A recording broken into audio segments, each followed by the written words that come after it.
Hey, Pete Stagey here from B2B Clarity. Marketing metrics can be really confusing.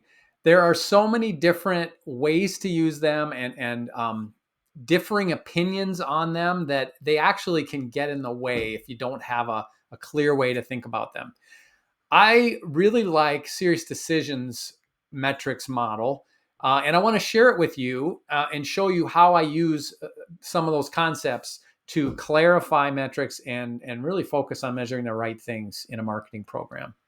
So, a SiriusDecisions model is essentially it has four buckets of metrics from strategic to tactical. So, starting at the bottom, the most tactical, they have readiness metrics, which is things you need to do before, right? Think of it as a checklist before launch kind of a thing. Activity metrics, which is measuring just things that need to get done, right? You're doing things. Output metrics, which are things that you've achieved. So, you've actually gotten a deliverable complete. And finally, impact metrics.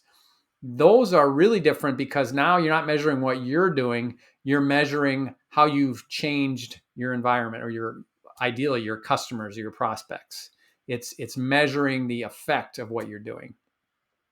So let's talk more about those four, but I'm going to talk about them as three. I'm combining readiness and activity metrics. They're both pretty similar animals.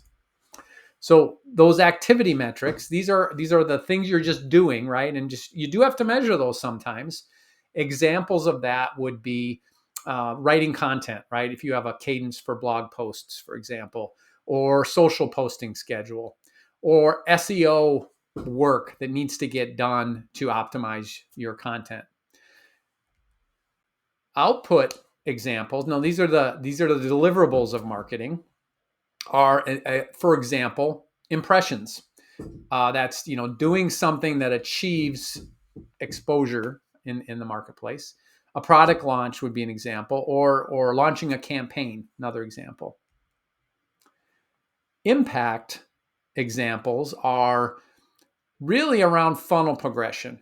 So remember, this is how you're impacting your customer. These are the end state metrics. These are the ones that count the most because this is measuring the ROI of your marketing, really, right? This is what all those other metrics lead up to. Examples of metrics are leads generated, opportunities, even revenue. So you really just think about that customer journey and the experience of your customers and their response, right? Them doing what you want them to do to come closer to you and use your product. That is impact metrics.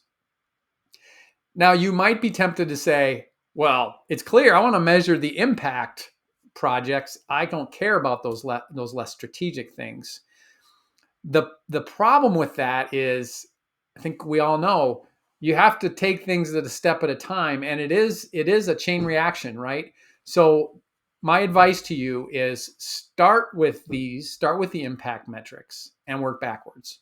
So when you have a marketing plan and you have your goals, they're first at this customer level. What do you want the customer to do differently? And come up with metrics that measure those different behaviors of your customer. Those are impact metrics. Then ask yourself, well, what does it take to have that customer react that way? And the next step before that is deliverables that they can respond to and react to, right? So that's the output metrics.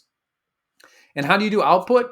You have discipline and you have intention and you do activities, right? And you get ready. All those readiness and activity metrics are also important because that's how you track progress day to day, week to week, to achieve the deliverables that create the impact that you need to see in your customers.